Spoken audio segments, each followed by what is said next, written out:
ప్రస్తుతం మనం చూసుకున్నట్లయితే పెళ్ళైన సంవత్సరానికి లేదా 2 ఏళ్ళకే విడాకులు తీసుకుంటున్నారు. చాలా చూస్తున్నాం మనం. అసలు కారణం ఏంటంటారు విడాకులు తీసుకోవడానికి? అంటే వాళ్ళిద్దరి మధ్యలో అండర్‌స్టాండింగ్ లేకపోవడమా? ఏంటంటారు అసలు?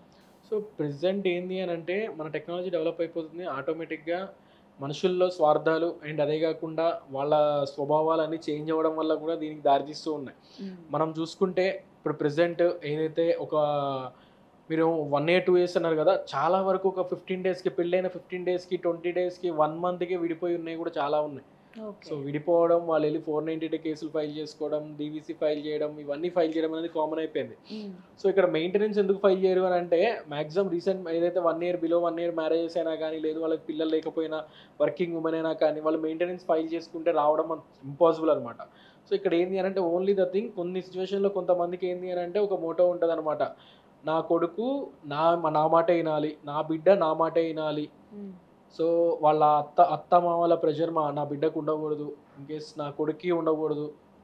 ఆ! హ్మ్. నేనేది జెప్తే అదే ఇనాలి. నా ఇన్వాల్వ్‌మెంటే వాళ్ళ ఫ్యామిలీలో ఉండాలి అని జెప్పి హ్మ్. చాలా మందికి ఉంటదనమాట. హ్మ్. బికాజ్ ఎందుకు అనంటే అప్పట్లో ఉండేది సిట్యుయేషన్‌లో ఎట్లా అంటే ఒక రకమైన మ్యాట్రిమోనీ ఏదైతే పిల్లగాళ్ళని ఏదైతే మ్యాచింగ్స్ అప్పుడు ఒక రకమైన టెక్నాలజీని యూజ్ చేసేవాళ్ళు. హ్మ్. తరతరాలను చూసుకోనో లేకపోతే వాళ్ళ ఫ్యామిలీస్‌ని చూసి చేసేవాళ్ళు. హ్మ్. ఎట్ ప్రెజెంట్ ఏంది అనంటే సింపుల్‌గా మ్యాట్రిమోనీలోనో లేదు అనంటే ఈ అమ్మాయే మ్యాట్రిమోనీలో వాడిని చూసేసుకొని పెళ్లి చేసేసుకుంటది. So, okay. ఇంట్లో వాళ్ళకి జెప్పేసి. లేదు వాడే ఒకవేళ ఆమెకు నచ్చింది అనంటే మ్యాట్రిమోనీ సైట్‌లో చూసేసుకొని వాడే చెప్తాడు. సో, ఇక్కడ ఎంక్వైరీలు ఉండవు, ఏముండవు అనమాట. ఓన్లీ సింపుల్ థింగ్ ఆ అమ్మాయి బావుందా? లేదు అనంటే అమ్మాయికి ఒకవేళ వాళ్ళకి బ్యాక్ ఎండ్ ప్రాపర్టీస్ ఉన్నాయా? ఇన్‌కేస్ అమ్మాయి వాళ్ళ ఫ్యామిలీస్ అయితే బాబు ఏం చేస్తాడు? ఎన్ఆర్ఐయా? ఎన్ఆర్ఐ రిటర్నా? ప్రాపర్టీస్ ఎన్నున్నాయి? అత్తామామ చనిపోయిర్రా? హ్మ్. సో, చాలామంది ఒక్కొక్కళ్ళకి ఒక్కొక్క రకమైన కోరికలుంటాయి. అవును సార్. అవును. కొంతమందికి ఒక్కొక్క రకమైన కోరికలుంటాయి. హ్మ్. సో, నేను గూడా బయట నార్మల్‌గా చూస్తూ ఉంటా అనమాట. అవునవును. సో, నేను నా కొడుకునిచ్చేటప్పుడు పిల్లకి అన్నుండకూడదు. లేదు అనంటే అన్నుండాలా. నాకు 10,00,00,000 కట్నం, 10,00,00,000 ఆస్తుంది. సో, మినిమమ్‌లో మినిమమ్ ₹1,00,00,000 కట్నం రావాలి నాకు. సో, ఆల్రెడీ డౌరీ ప్రొహిబిటెడ్ అని ఎప్పటినుంచో చెప్తున్నారు. సో, ఇస్తే తీసుకోవాలా లేకపోతే లేదు. సో, హ్మ్. ఇక్కడ డిమాండింగ్ అనమాట.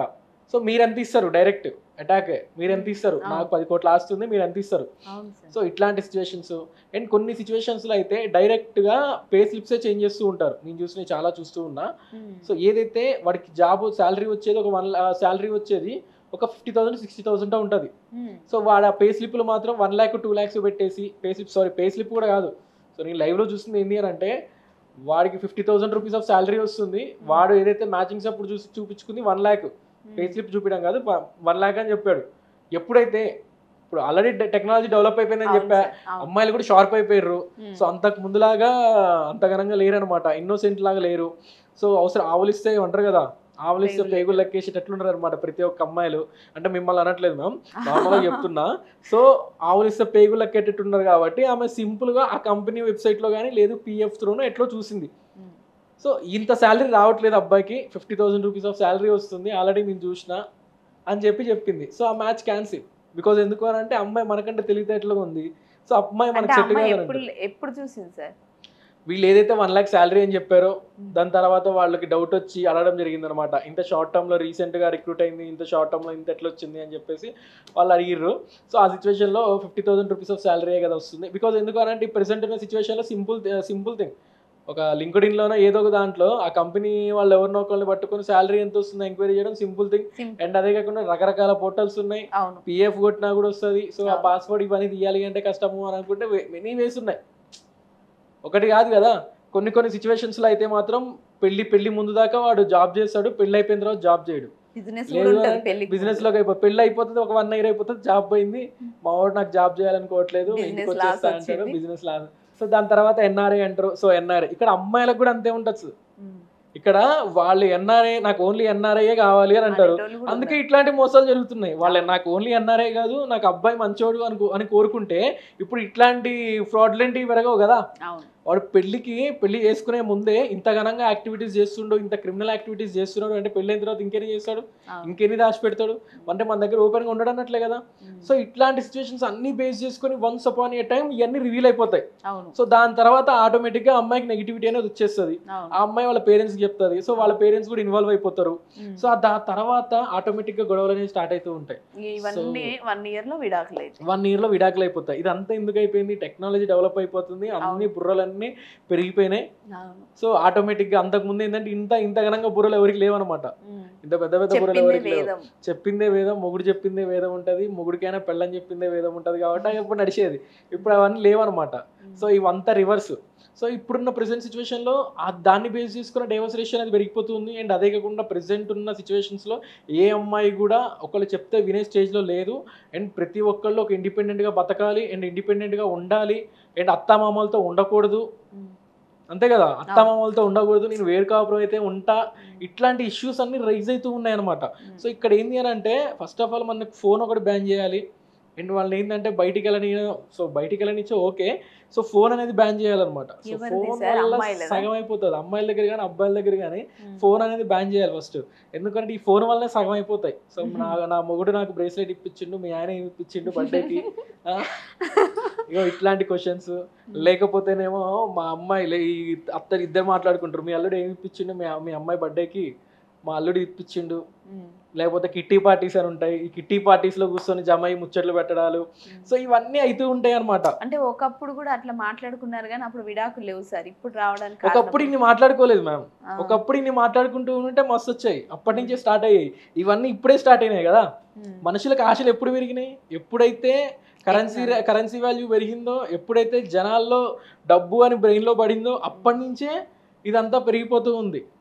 సో అంతకుముందు బంగారం వేసుకోవడం ఎవరికైనా ఇష్టం, కానీ ప్రతి ఒక్కళ్ళ ఇంట్లో బంగారం ఉండేది. అవును. సో ఉండాల్సిన వాళ్ళ ఇళ్ళ వరకు బంగారం ఉండేది. సో ఇప్పుడు ఏంది అని అంటే బంగారం అందరి ఇళ్ళల్లో ఉన్నా మనుషుల్లో మాత్రం స్వార్థాలు ఎక్కువ ఉన్నాయి అనమాట. సో నేను నీ దగ్గరికి వస్తున్నా అంటే నీ దగ్గర ఏదో ఒక ఎక్స్పెక్ట్ చేసి నీ దగ్గరికి వస్తా, ఏం ఎక్స్పెక్ట్ చేయకుండా ఎవరో ఒకళ్ళ దగ్గరికి వెళ్ళరు. సో ఇట్లాంటి సిచ్యువేషన్స్ ఇవన్నీ మనుషుల్లో ఎప్పుడైతే స్వార్థాలు పెరిగిపోతూ ఉన్నాయో అండ్ అదే కాకుండా ఇవన్నీ పెరిగిపోతూ ఉన్నాయో, నాట్ ఓన్లీ ఈ డైవర్స్ మ్యాటర్స్లో మాట్లాడుకోకుండా ఎవ్రీథింగ్, ఈవెన్ పార్టీషన్ సూట్లు ఫైల్ చేసుకొని అక్క చెల్లెళ్ళు అన్న చెల్లెళ్ళు కానీ అక్క తమ్ముళ్ళు కానీ గొడవ పెట్టుకొని పార్టీషన్ సూట్లు వేసుకునేది కూడా దేనికి అని అంటే స్వార్థాల కోసమే, మనుషుల స్వార్థాల కోసమే. ఇవన్నీ అలానే అనమాట. సో నేను ఫోన్ బ్యాన్ చేయాలన్నది కూడా దీనికే. ఇప్పుడు మొగుడికి వచ్చి చెప్తారు, లేదు ఏం చెప్తుంది, మా అల్లుడికి తిప్పించింది అనగానే ఒక పలానా వాళ్ళ అమ్మాయికంట వాళ్ళ ఆయన తిప్పించిందంట అని తల్లి ఫోన్ చేసి కూతురుకి చెప్తుంది.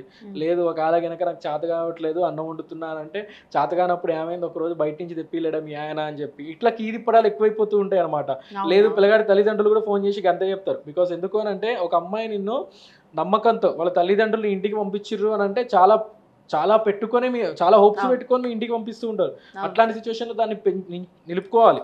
సో అవన్నీ చేయకుండా సింపుల్గా అమ్మాయి కనుక గొడవ పెట్టుకుంది అని అంటే సింపుల్గా కూర్చోబెట్టి మాట్లాడడం చేయాలా. సో అవన్నీ చేయరు అనమాట. అవన్నీ చేయకుండా నెక్స్ట్ వెళ్ళేసి 498 అయిపోతున్నాయి సార్ ఈ మధ్య కదా. సో సింపుల్ గా ఇక్కడ ఒకటే మ్యామ్, ఎప్పుడైతే గొడవైనప్పుడు కూర్చోబెట్టి మాట్లాడితే సాల్వ్ అయ్యాయి. సో ఇక్కడ గొడవలు అయ్యాయి ప్రతి ఒక్కటి కూడా చిన్న చిన్న ఇష్యూస్ వల్ల. సో ఎక్కడ ఇల్లీగల్ అఫైర్స్ పెట్టుకున్న గొడవలు, లేకపోతే వేరే రకంగా గొడవలు. సో మా ఆయన నన్ను మంచిగా చూసుకోవట్లేదు అని చెప్పేసి, మా ఆయన నాకు టైం ఇవ్వట్లేదు అని చెప్పేసి, లేదు అని అంటే వాళ్ళ అమ్మా నాన్నలకి టైం ఎక్కువ ఇస్తుండు అని చెప్పేసి, లేదు అని అంటే అమ్మాయికి ఆశలు ఎక్కువ ఉన్నాయి అని చెప్పేసి. సో అమ్మాయిలకి ఆశలు ఎక్కువ ఉన్నాయి, అమ్మాయిల పేరెంట్స్ కూడా ఆశలు అంతే ఉంటాయి అనమాట. సో కొన్ని సిచ్యువేషన్లో ఏంటంటే డౌరీ ప్రొహిబిటెడ్ అయినా కూడా అమ్మాయి వాళ్ళు ఇచ్చే ఆస్తులు అవన్నీ తక్కువ ఉంటాయి, బట్ వాళ్ళ కోరికలు ఎక్కువ ఉంటాయి అనమాట. సో ఆబ్వియస్లీ నువ్వు కోరికలు ఎక్కువ ఉన్నోడు ఇంటికి పోయినావు అని అంటే నీకు ఇంకెక్కువ కోరికలు అయిపోతాయి. సో ఆ కోరికల్ని వాడు బేస్ చేసుకోలేడు, అందుకే ఇవన్నీ గొడవలు అనేది రైజ్ అవుతూ ఉంటాయి. సో దీన్ని బేస్ చేసుకుని లొకాలిటీలో పక్కనోడు ఇది చేసిండు అని అంటే నేను ఇది చేయాలి అనిపిస్తుంది ప్రెసెంట్ ఉన్న జనాలకి. సో వీటి వల్లనే సగం గొడవలు అయిపోతున్నాయి. మొగుడు పిల్లలు ఇద్దరి మధ్య సగం గొడవలు దానికి అయిపోతాయి. సో గొడవలు అయ్యి ఇంటికి వెళ్ళినప్పుడు వాళ్ళ పేరెంట్స్ కూర్చోబెట్టి మాట్లాడాలి. ఎక్కడ అట్లా చేయరనమాట.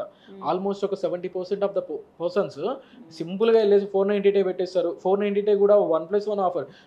వీడు ఒక్కడి మీద పెట్టరు, వాళ్ళ పేరెంట్స్ మీద, వాళ్ళ అక్కల మీద, వాళ్ళ చెల్లెల మీద, ఎవడైతే పెద్ద మనుషులకు వచ్చిండో అందరి మీద పెట్టి పడేస్తారు. సో ఈ సిచ్యువేషన్లో కొన్ని సిచ్యువేషన్లో ఏదైతే పోలీస్ స్టేషన్లో కూడా కొంచెం గైడెన్స్ అనేది చేస్తూ ఉంటారో కంటెంట్ కోసం, మాలాంటి అడ్వకేట్లు కూడా 498 కేసులో కావాలంటే ఇట్లాంటి కంటెంట్ పెట్టు అని చెప్పేసి గైడ్ చేస్తూ ఉంటాము. సో ఇవన్నీ ఏంది అని అంటే ఒక గొడవ అయింది అని అంటే సాల్వ్ చేసేటట్లు ఉండాలి. దానికి ఇంకెక్కువ చేస్తారు. ఒకటే ఇక్కడ ఒక అమ్మాయి గొడవ పెట్టుకొని స్టేషన్కి వెళ్ళిన కేసెస్ లైఫ్ లాంగ్ ఉంటాయా? దాని తర్వాత సాల్వ్ అయినా కూడా ఈ అమ్మాయి వచ్చి వాళ్ళ పేరెంట్స్ ముందు కానీ, లేదు అని అంటే వారితో కానీ ప్రాపర్గా ఉండలేస్తుందా? కోర్టు దాకా ఎక్కిన మెట్లు, కోర్టు మెట్లు ఎక్కిన కాళ్ళు, అండ్ అదే కాకుండా 498 పోలీస్ స్టేషన్కి వెళ్ళిన వీళ్ళందరూ కలిసి ఉంటారని గ్యారంటీ ఏంది? సో లాంగ్ టైం ఉండడం లాంగ్ టైం ఉండడం అనేది కష్టం.